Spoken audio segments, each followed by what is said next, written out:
कानपुर में जमीन को लेकर पेच जरूर फंसा, लेकिन भाजपा सरकार ने इसे दूर किया और किदवई नगर सीट से भाजपा के विधायक महेश त्रिवेदी ने दक्षिण क्षेत्र में 100 बेड के अस्पताल का शिलान्यास कर दिया। यह 2 सालों में बनकर तैयार हो जाएगा। यह फैसला इस क्षेत्र के लिए विकास की सियासत की ओर बड़ा कदम माना जा रहा है। भाजपा ने इससे एक साथ कई निशाने साधे हैं। इस साल के आखिर में नगर निकाय के चुनाव हो सकते हैं और दक्षिण क्षेत्र में ही बेहतर इलाज की जो आसबंदी है उसका असर वार्ड स्तर पर देखने को मिल सकता है, क्योंकि भाजपा के कई ऐसे पार्षद हैं जिन्होंने बीते 5 सालों तक सिवाय माल उतारने के कुछ नहीं किया। माना जा रहा है कि ये पार्षद अगर चुनाव लड़ते हैं तो इनका हारना लगभग तय है। इनमें से एक वार्ड 16 से भाजपा पार्षद राकेश पासवान है। इन पर आरोप है कि इन्होंने वार्ड में सफाई के इंतजाम से ज्यादा विधायक महेश त्रिवेदी के नाम खराब करने में ज्यादा ध्यान दिया। आरोप है कि वार्ड के लोगों ने जब इनसे गंदगी और जलभराव की शिकायत की तो जनाब ने यह कहते हुए अपना पल्ला झाड़ लिया कि तुम नगर निगम टैक्स नहीं देते हो, तुमने विधायक जी को वोट नहीं दिया था। इनका यह कहना तुमने विधायक को वोट नहीं दिया, यह सीधे सीधे राज्य चुनाव आयोग को चुनौती है। मतदान गुप्त होता है। पार्षद का यह कहना कि तुमने उन्हें वोट नहीं दिया यह राज्य चुनाव आयोग पर सवाल खड़े करता है। पार्षद को कैसे पता किसने किसे वोट किया? सूत्र बताते हैं कि ऐसे पार्षदों से विधायक महेश त्रिवेदी भी दुखी है।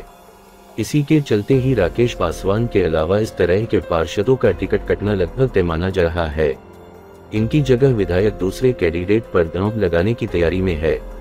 वहीं दूसरी ओर अस्पताल बन जाने तक 2 सफर 2-4 के लोकसभा चुनाव भी आ जाएंगे, जिससे कानपुर व अकबरपुर संसदीय सीट पर भी असर पड़ेगा। शहर के साथ साथ घाटमपुर, फतेहपुर, कानपुर देहात, बुंदेलखंड के हमीरपुर तक के लिए यह अस्पताल बड़ा चुनावी मुद्दा बन सकता है, क्योंकि नौबस्ता चौराहे के पास जहां इसे बनाया जा रहा है वह इन सभी स्थानों के लिए हाईवे से सीधे जुड़ा है। उधर कांग्रेस ने भी यह कहना शुरू कर दिया है कि यह अस्पताल तो उनके समय में आया था, अब भाजपा इसका क्रेडिट ले रहे हैं। कांग्रेस के पूर्व विधायक अजय कपूर कहते हैं, अखिलेश यादव की सरकार में मैंने दक्षिण क्षेत्र के लिए इस अस्पताल को पास कराया था, क्योंकि यहाँ के लोगों को समस्याएं होती थीं। अब भाजपा ने अस्पताल का स्थान जरूर बदल दिया है, लेकिन सारी कागजी कार्रवाई में जब विधायक था तभी की है। शहर के दक्षिण में कई सरकारी अस्पताल हैं, गोविंद नगर का जागेश्वर अस्पताल हो या फिर किदवई नगर का टीबी हॉस्पिटल, लेकिन कहीं मरीजों को इलाज नहीं मिलता। दक्षिण क्षेत्र की आबादी करीब 25 लाख के आसपास है, जिसे किसी भी गंभीर बीमारी, हादसे पर लाला लाजपत राय अस्पताल या हुसला अस्पताल की दौड़ लगानी पड़ती है, जिसके चलते कई मरीजों की तो रास्ते में ही मौत हो जाती है। जब 100 बेड का अस्पताल बनने की बात चली तो जमीन नहीं मिली, इससे शिलान्यास लटका रहा। अवैध तरीके से चल रही मोरंग मंडी की जमीन खाली होने पर यह काम हो सका। अस्पताल के साथ ही क्षेत्र में कुछ स्कूलों को जनप्रतिनिधियों ने गोद लेकर संवारा है। दक्षिण की कई सड़कें, समानांतर पुल के निर्माण को लेकर भी बात आगे बढ़ी है। इससे दक्षिण में विकास कार्य नहीं हो रहे जैसा मुद्दा भाजपा ने विपक्षियों से छीन लिया है और पार्टी के लोग उत्साहित हैं। लेकिन अफसरों के द्वारा पार्टी कार्यकर्ताओं की न सुने जाने से उनके बीच निराशा भी है।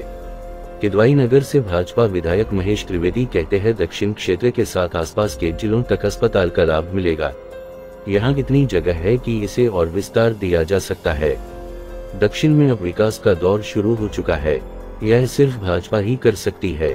गोविंद नगर सीट से भाजपा विधायक सुरेंद्र मैथानी बताते हैं, अभी तक दक्षिण और आसपास के ग्रामीण क्षेत्रों व जिलों के लोगों को अस्पताल तक दौड़ना पड़ता था। अब यह अस्पताल उन्हें सहूलियत देगा। पुल और कई अन्य सुविधाएं भी जल्द मिलेंगी। अभिषेक तिवारी, दस्तक लाइव।